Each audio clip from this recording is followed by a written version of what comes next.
night of fire is yet to come. The tyrant's shadow down the years demands we kneel or take the gun and go shed blood instead of our tears. So rejoice, Columbia's sons, rejoice, the tyrants never bend the knee. But pledge your heart and hand and voice to Jefferson and liberty. Every 20 years he said, the time is 10 times overpast to raise rebellion's fiery head and cast off tyranny shall at last. So rejoice, Columbia's sons, rejoice, the tyrants never bend the knee. But pledge your heart and hand and voice to Jefferson and liberty. No man is good or wise enough to rule another or disown the rights of every woman and man to live and let live and be left alone. So rejoice, Columbia's sons, rejoice, the tyrants never bend the knee. But pledge your heart and hand and voice to Jefferson and liberty.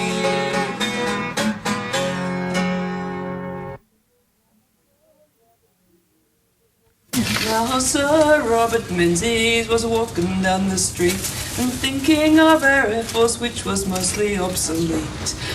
Canberra bombers are getting old as hell.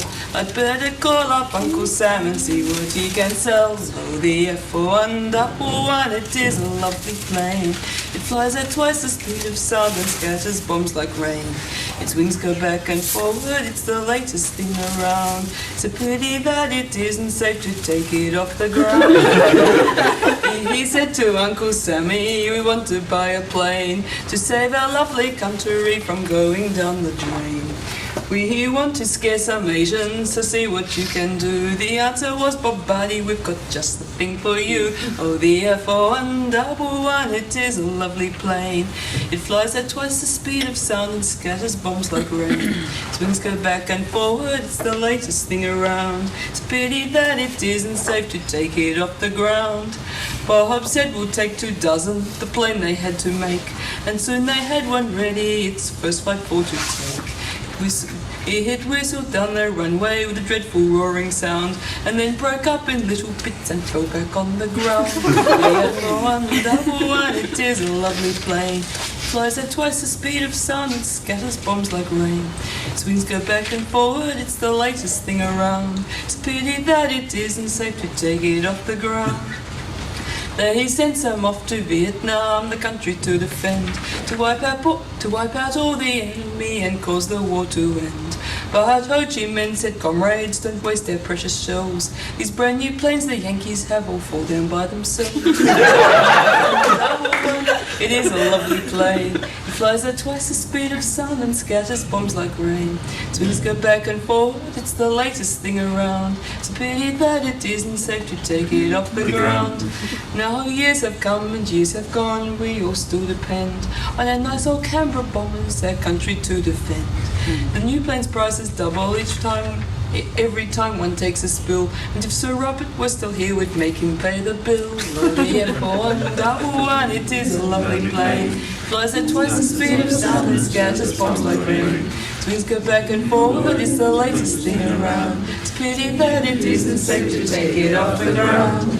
After due consideration, I found a proper use. They should take one from the hangar and fill it up with juice. Send it hurtling down the runway in its final runway ride with a trembling Bob Hawke bound and gagged inside. F4111, it is a lovely plane.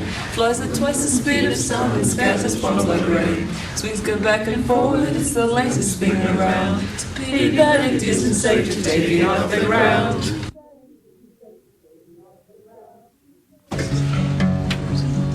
When the Venus mists are lifted and the sands on Mars are sifted and we've tallied all the meteoric showers. When the Great Red is a tourist spot and Saturn's rings get parking lots, why then we'll say the solar system's ours. It won't be true, it won't be true. Here's a proposition I will put to you. We are just the vessel for a lot of intestinal flora, and if we own something, they will own it too.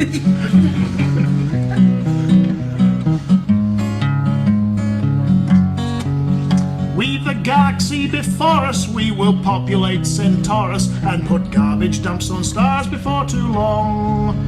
We'll devour with hunger eager all the Vegemite on Vega. Man will think he owns the stars, but he'll be wrong. Vegemite is a sticky black fluid used by Australians for spreading on toast at breakfast time. Sorry about that. It's an acquired taste.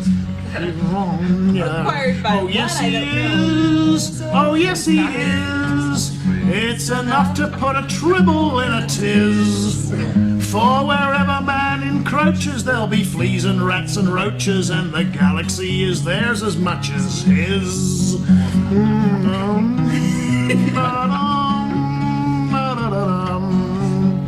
We will rearrange the galaxies to spell out ads for BVDs. We'll turn them on and off like neon signs, and put Dyson spheres around the stars made out of wraps from chocolate bars. And man will say the universe is mine, but he'll be wrong, yes he'll be wrong.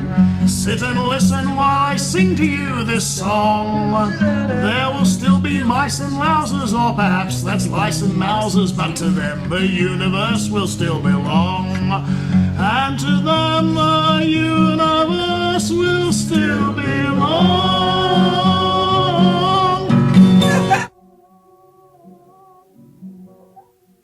Hello, hello, hello. Hi there. Hello, remember us, the ones you left behind, when half the earth was burning and all the sky was blind. You lords of wealth and power who made the missiles fly, remember how you hid yourselves and left us here to die. Hello, hello, hello.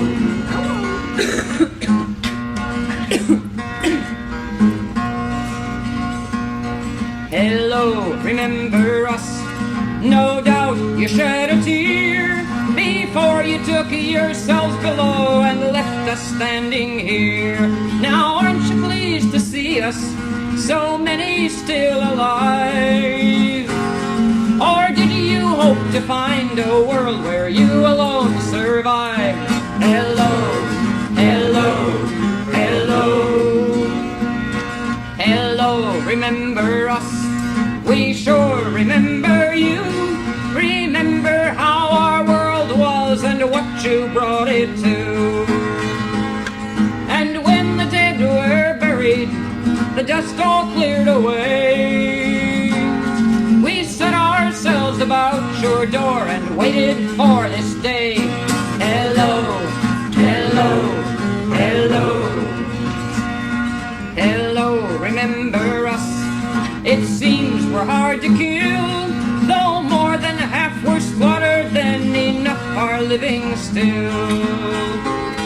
And if we don't obey you, why should you find that strange? We lived this long without you, and we see no need to change. Hello, hello, hello. Hello, remember us. We promise this is true. Whatever world remains to us, it will not go to you. We know what dreams you harbored. Come kiss them all goodbye. Come out and claim your kingdom now. Come out, stand up and die. Hello, hello, hello.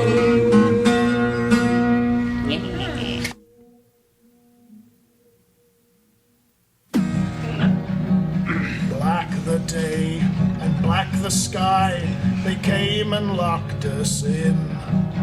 They said never try the arching sky, never space you win.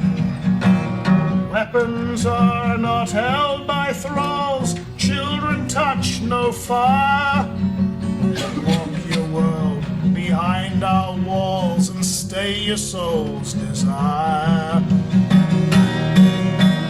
Far in the heart, far from the sky, bow down your heads as the star folk walk by.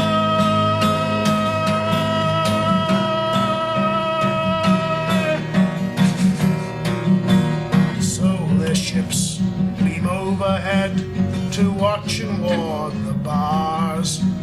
Hold the road, deny the pass, keep us from the stars. Every time we'd raise our eyes, we'd see the distant flame. Curse the day and curse the skies from which the sky folk came. Far in the heart, far from the sky, bow down your heads as the star folk walk by.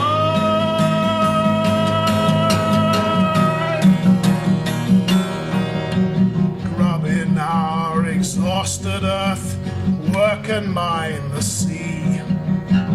Find the metal that we need to build and set us free. Shape the ships to challenge space, ships to break their hold. Find the right to raise your face as earth folk did of old. Far in the heart, far in the sky, bow, Wail, bow their hands as the star folk walk by.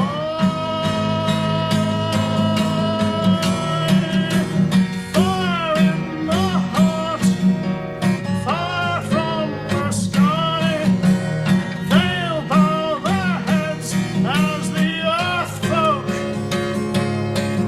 walk by.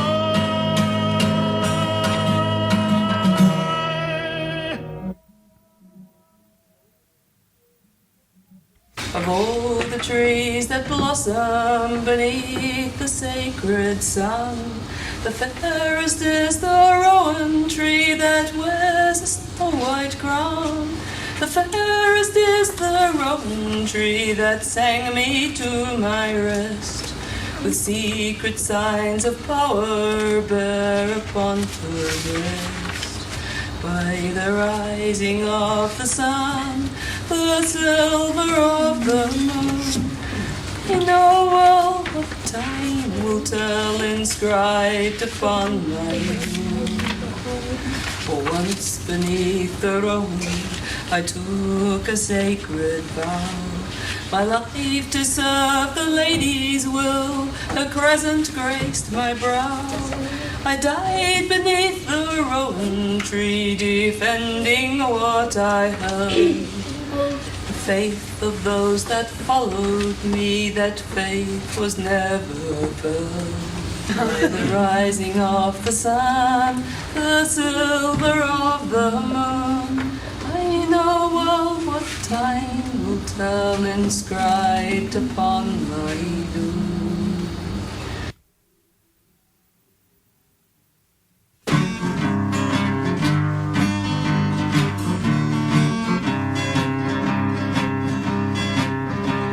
I sailed upon the gallant ship, the Baldy was her name, and wooden legs were all the rage, so half the crew was lame.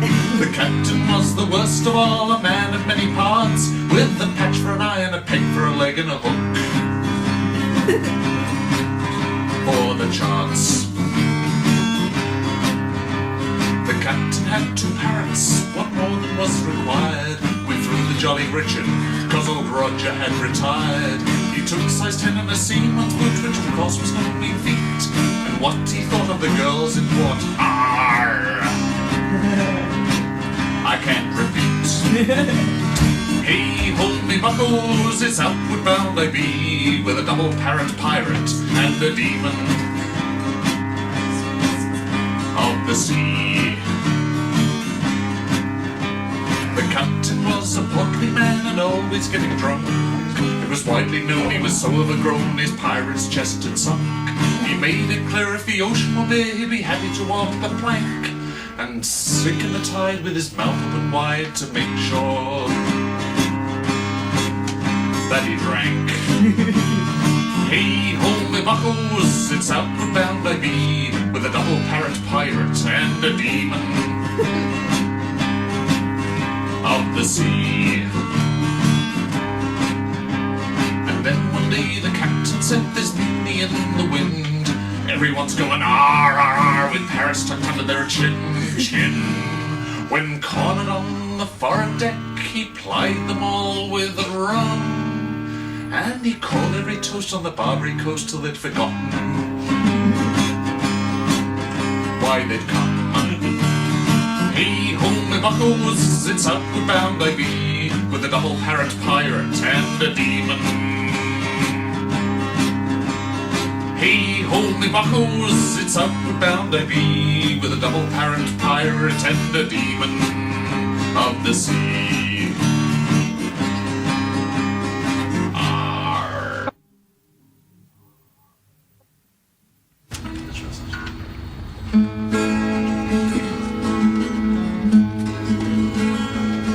I ran the best hotel in our fair city until one day we booked an SF con. Thanks. With taxes high, we really needed money. After politics of miners and hijinks by the Shriners, I knew the hotel staff could use a rest break. And I wondered if this con could fill the bill. I talked with the hotel they went to last year, then went and made some changes in my will. Now I'm looking for an asteroid named Rest Home. Hotel owners and funny jacket squad better not find me there, 'cause after 3 whole days of fandom, lobby filks and disasters random, I just might start to babble and not care. Security, both ours and theirs, said firmly, all weapons must be peace-tied in the halls. But our mundane house did crash a private party. The Klingons and the Dorsai all drew and aimed about chest high. He grabbed his gun and almost shot Darth Vader, till some sexy slave girl talked him to the hall. At midnight Friday they all reached my office, and I knew my butt was nailed tight to the wall. Now I'm looking for an asteroid named Rest Home.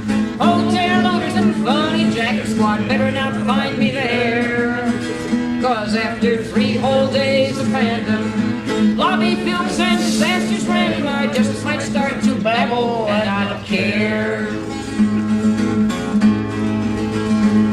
On Saturday, the city threw a party for civic leaders, honorees, and press. Well, their guest of honor rode our elevator with thieves from Sanctuary and 2 Madame de Berry. The mayor got flapped and sent the cops out searching, for it seems that Texas oil man disappeared. We found him in the con suite hugging femme-fan. Now his honor says our fees are in arrears. And I'm looking for an asteroid named Rest Home. Hotel owners and funny jacket squad better not find me there, 'cause after 3 whole days of fandom, lobby films and disasters random, I just might start to babble and not care. The con committee made a point to tell me, book only our rooms near this noisy con, but newlyweds reserved our best sweet bridal. They called it 305, said they'd stew me alive if I didn't hush the party next door roaring. Well, I finally found liaison in the John.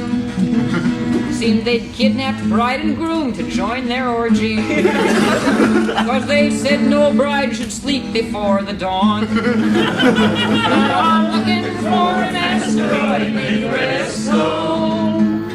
Hotel owners and funny jacks, so I'd better not find me there. Cause after 3 whole days of fandom, lobby films and disasters random, I just might start to babble and not care. Our Sunday champagne brunch is justly famous. With the hotel full, we laid out twice as much. But no one told us fans are dead all Sunday.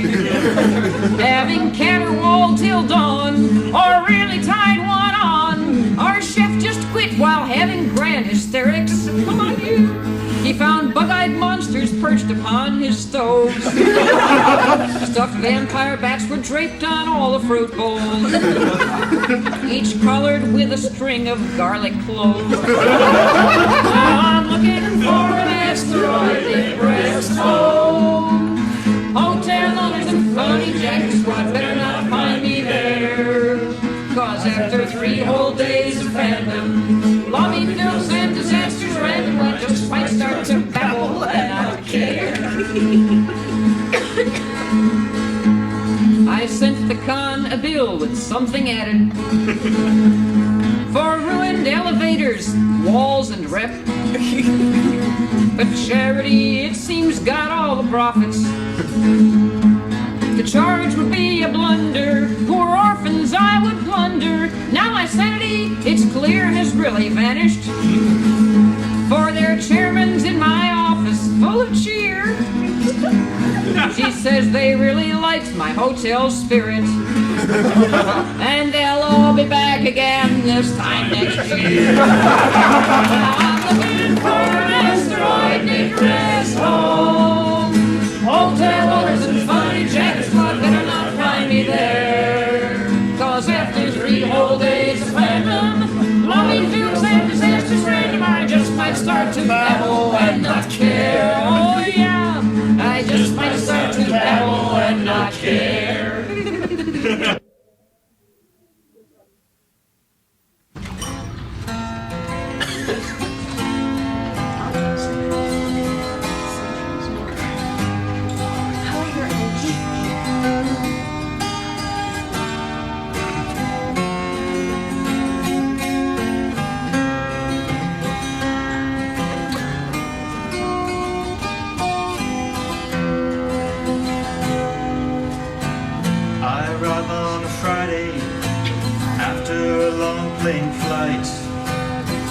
Crossing over the dateline, I lose 2 days and a night. Clearing customs in Melbourne, the officer bids me goodbye. And he finds my hidden lightsaber, he wants to take me away. I'm here for the Worldcon, I shout in panic and fright. I spend some time explaining SF, and slowly he sees the light. He asks me where I'm staying, I say Down Under Hotel. He won't give me directions, saying find your own way to hell. Welcome to the land they call Down Under, home of kangaroos and exotic views. They know they see in the land they call Down Under, home of Foster beer, a brew without peer. In front of the hotel, I've never seen such a sight. But who cares as long as I can bilk and party all night. I think the busboy is on drugs as he drops my new Samsonite. I see pimps all over the lobby, somehow this doesn't feel right. Walking up to the check-in, I feel a touch of fear. A rude clerk there informs me they don't like SF here.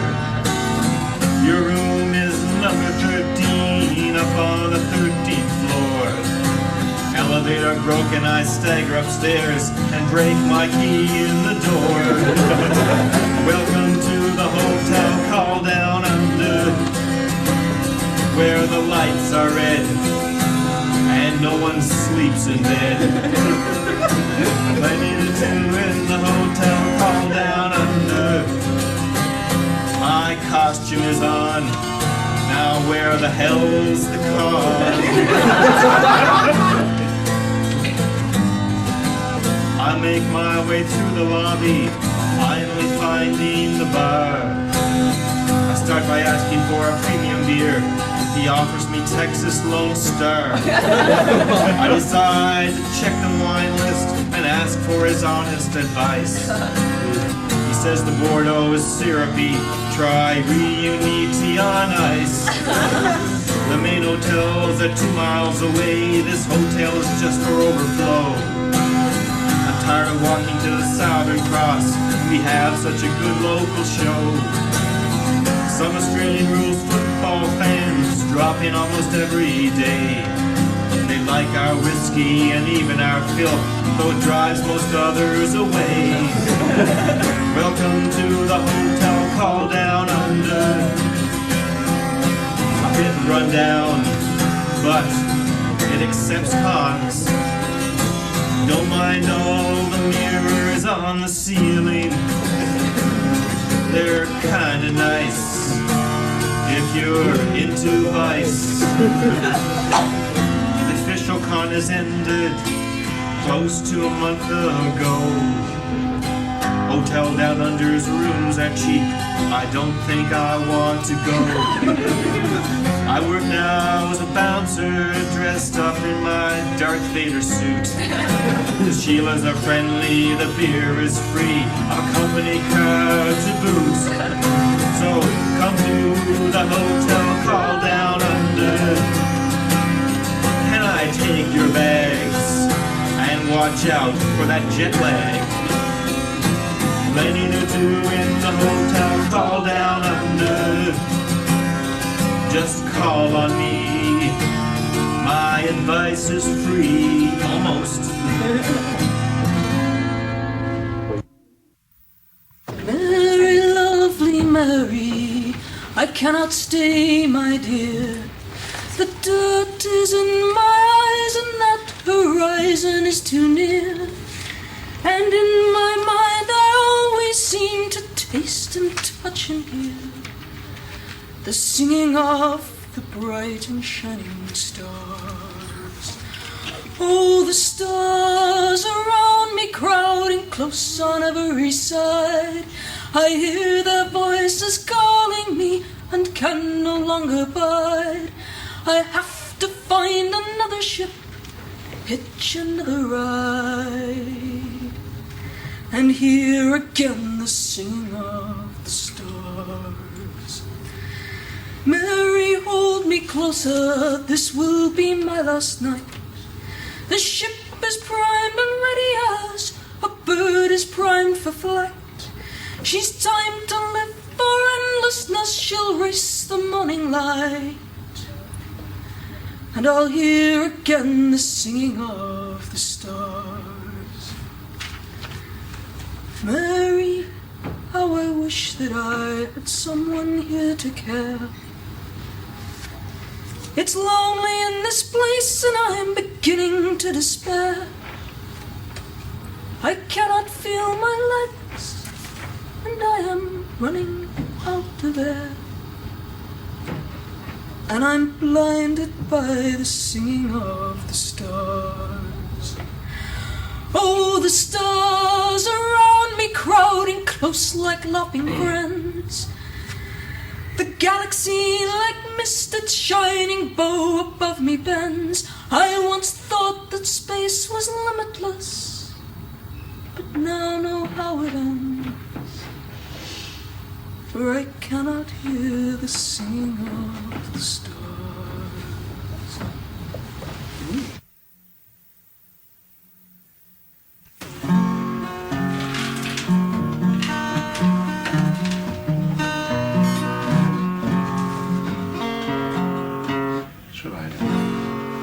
There's a true fan that I know, his age is 21.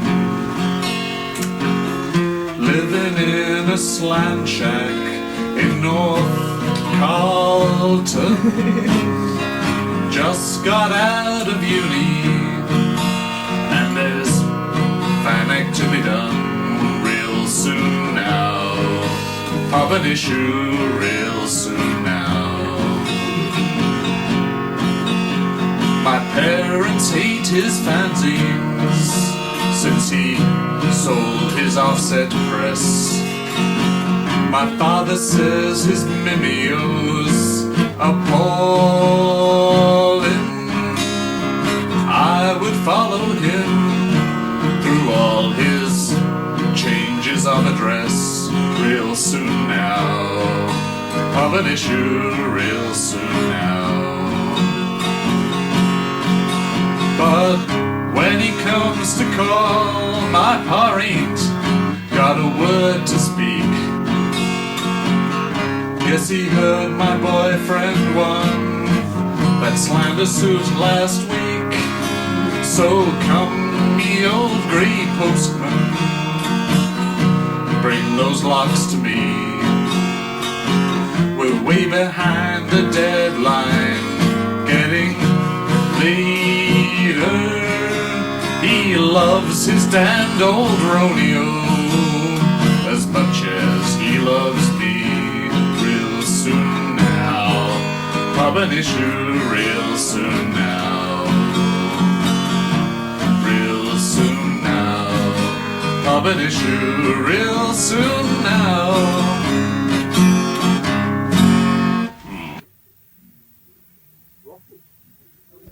Throttle was a pixie lad who lived upon the prairie. His eyes were large and rather small. His knees were soft and hairy.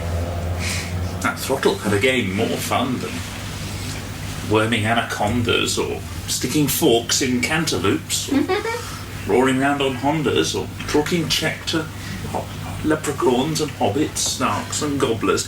He hunted camels up and down and sold their hides to cobblers. The wise men frowned and shook their heads and said that it must cease. Why, I have travelled, said the chief, to Tenerife and Greece, to France, Morocco and Capri and islands Balearic. But never have I known before a practice so barbaric. This camel slaughter must be stopped by any means whatever. His comrades clapped their hands at this and thought it very clever. But how, but how, but how, but how? The words flew round about until the sage received them back and once more cast them out. But how to stop this viscous brute? The word is vicious, said his loyal friend, the noble, the worthy Stink, and kicked him in the head. I have it, cried the sage at once. His wise companions blinked. Well, maybe not. He sat himself and knat his brow and thinked. He thinked 3 days and 7 nights of tenterhooks and roses, and all the while his comrades sat and smiled and picked their noses. That's it, he cried at last. His eyes went glassy. That's it, he cried. His ears turned pink, his eyes went glazed and glassy. That's it, he cried again. We must resort to camel-kazi, a dromedary with a bomb inside. What could be finer? A pound or two of jellic night will go the wretch to China. There are no camels here, said Stink. His noble mentor kicked him. If you've never seen one, neither has our silly victim. A dummy camel still may hold the key to our deliverance. We'll make it out of bits of string. He'll never know the difference. So all the sages set to work with prongs and pickle slicers and marmosets and madrigals and armadillo splicers.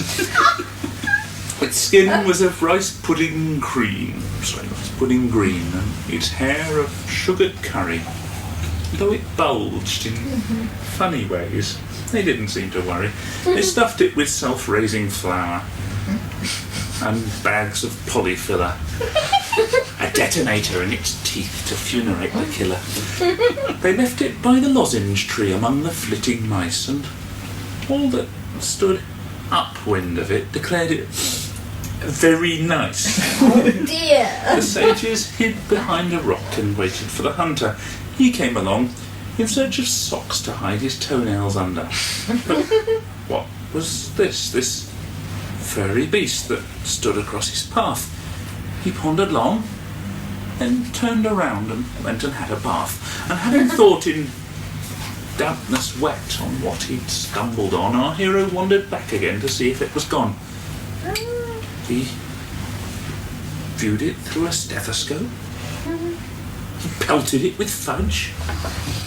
He went and pooked it in the side. Still it didn't budge. And slowly its identity seeped through into his brain. Our camel! Throttle wept with joy and prodded it again. Oh, sure.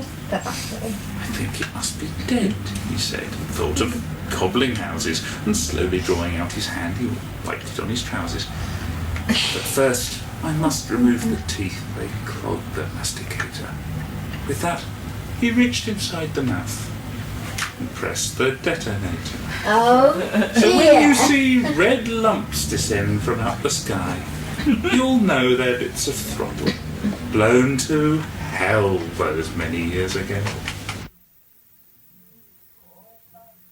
Of all the baffling mysteries ever known to Scotland Yard, there's one that's just too baffling, there's one that's just too hard. On the foggy streets of London, every night at 6:30, while the gentlefolk go to and fro, the Tickler's up to tricks.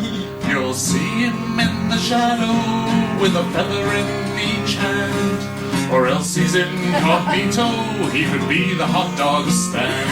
And whatever his disguise is, he'll leave you with a grin, with a giggle down your middle and a chuckle on your chin. He's the Tickler, the phantom Tickler, and he's really got it in for solemn men. Well, Chief Inspector Beagle, trusty Jock McGee, set out to chase the villain, 'twas the law against he. In the morning others found him in a tavern very near, telling jokes to folks around them, with grins from ear to ear. It was the Tickler, phantom Tickler, and he's really got it in for some men. Well, you've heard of Jack the Ripper, and you've heard of Sweeney Todd, and Professor Moriarty, and others just as odd. But of all the nasty villains who have ever left a clue, beware of the phantom Tickler, 'cause with him the joke's on you. So go ask Giggling Gertie, and go ask Chuckling Chuck, and go ask Hee-Haw Harvey, who used to drive a truck. They'll say that it was frightening, you won't know what to do. Just a movement in the darkness, and it's coochie, coochie, coo. It's the Tickler, the phantom Tickler, and he's really got it in for some men.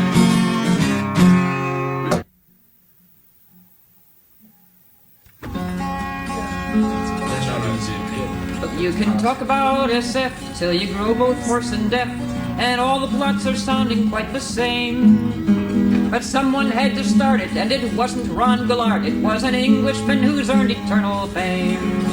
It was Wells, eternal proof that quality still sells. All SF fandom now should stand up and take a bow to that unsurpassed old master H.G. Wells. There's a definite and fine line between Asimov or Heinlein and stuff so bad you can't believe it sells.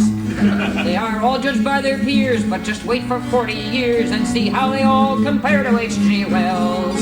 For it's Wells. Some hack has done a sequel and it smells. Many men make contributions to time paradox solutions, but they owe an unpaid debt to H.G. Wells. Fine authors are still living like Cornell or Larry Niven, but all of them have one unerring flaw. One book or two they write is so padded and so trite that it helps supply the bulk of Sturgeon's law. Wells, prolific as his native English dells. You can spend your life in looks through his lengthy list of books. Not a bad one in the lot from H.G. Wells.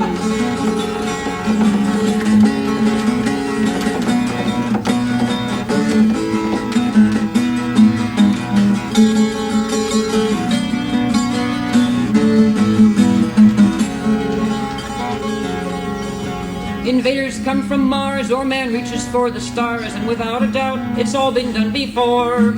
I suspect the dumb new wave has him turning in his grave. They don't write him quite like he did anymore. Oh, it's Wells. In the aces, phantoms, double days, and dells. He's been so long in print that he'd surely make a mint were he only here to spend it. H.G. Wells, wish that he were here to spend it. H.G. Wells.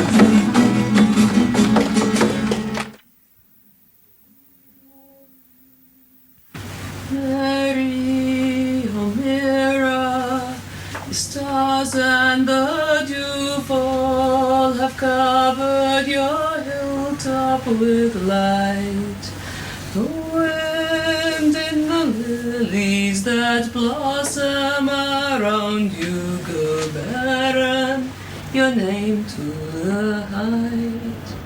My girl, you are all of the a ship out of shadow is homeward by starlight, by stars and the loom of your hill.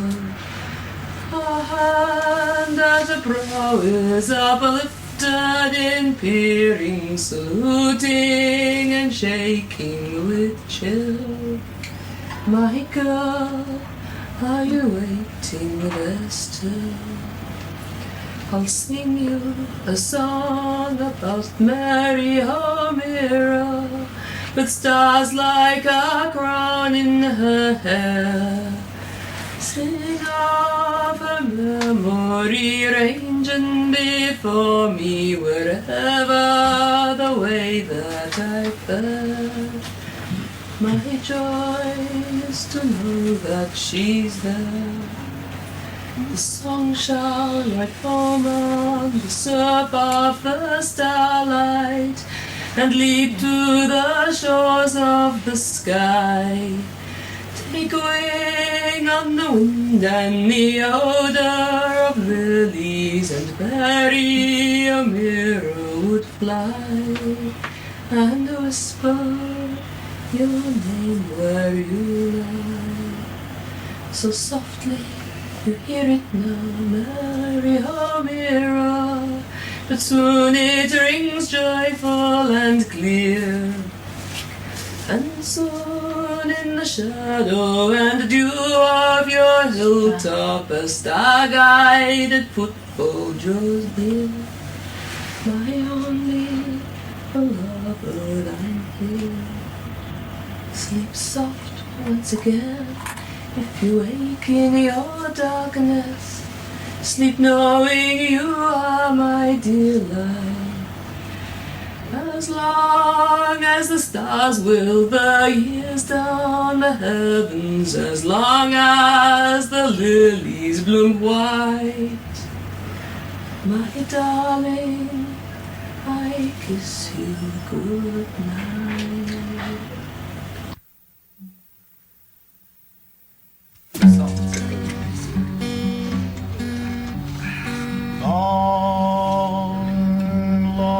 Long ago,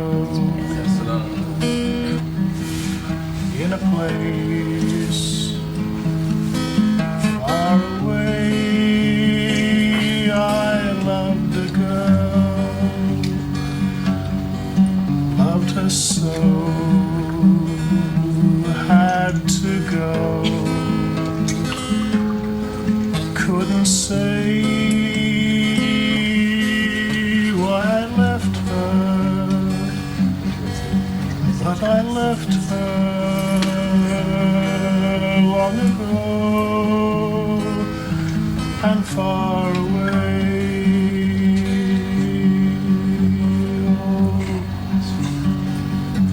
She was fair, woodland wise, sunny hair, and in the deeps of her eyes, summer skies lingered there, but I left her.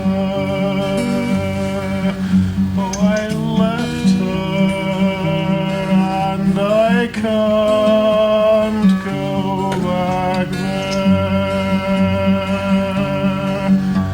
The time is rolling on like a stream to the sea, and the past is dead and gone. For all humankind leaving me, and thousands of years pass away. Human tears cannot hold them a day. I must go, I must roam on forever, and I'm never going home, going home.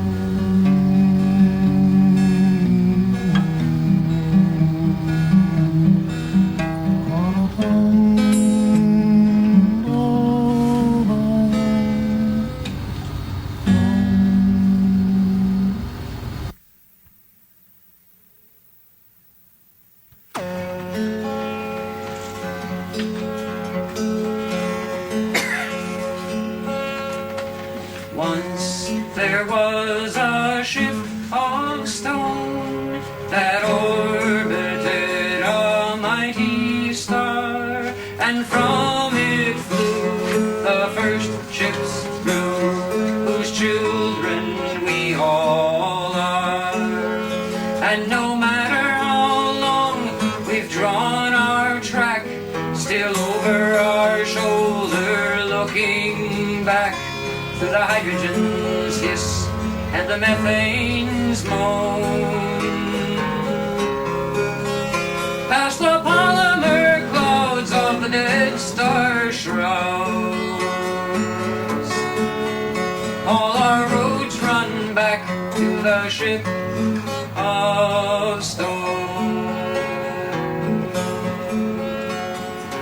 There the first crew all were made and wakened from unknowing sleep by the boundless sight of heaven's height and the fires of the deep. And no matter how strange the forms we wear, how warped and wild, how rich and rare, how changed we've made the seed we've sown. We are blood of those whose singing rose from the body of the ship of stone. There our own ship's frames were formed to grow glowing wings and spread them wide to the furthest tide, where the last lone beacon sings. And no matter how tight the net they knot of our web, where the wheel of light is caught, how strange and lost, how grand they've grown. They too desire all heaven's fire, our companions since the ship of stone.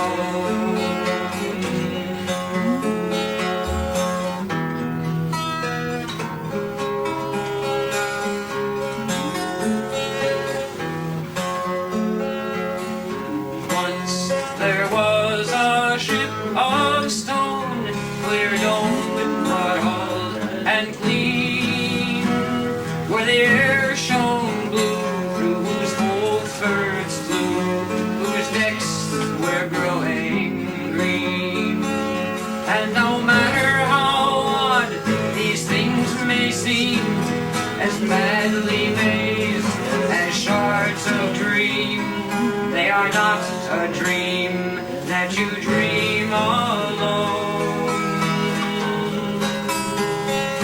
All ships, all men are of one kin.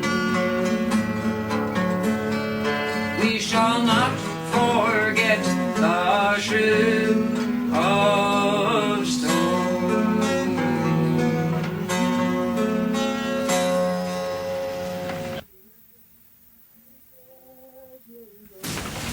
I beg your indulgence, my lords, a moment please bear. You've asked of my homeland far the colours I wear. Well, it's long I've been travelling from that sunny clime, yet a vision still stays by me through all of time. And now my thoughts turn again to foothills green, a sapphire bay and sky, a jewel for a queen, her fields full of gold and flowers that blanket the land, cradle of kingdom, fair Mistland. I was only 15 years old when I left my home, the wanderlust strong in me, far lands I would roam. But my road now grows weary, and I fain would lie neath the bay trees that crown her hills and reach toward the sky. And now my thoughts turn again to foothills green, a sapphire bay and sky, a jewel for a queen, her fields full of gold and flowers that blanket the land, cradle of kingdom, fair Mistland. Though I've passed through many roads, seen many grand sights, from canyons of rainbow hue to far northern lights, I'll trade all their splendor to once more be where the morning mist cloaks the earth in soft mystery.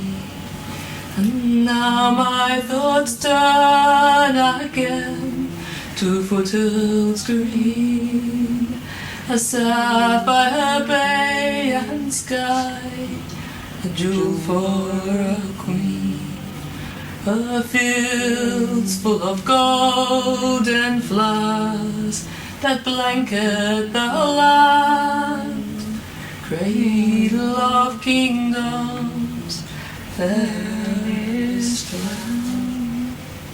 Yes, I would come home again to where time began, cradle of kingdoms, fairest land, cradle of kingdoms.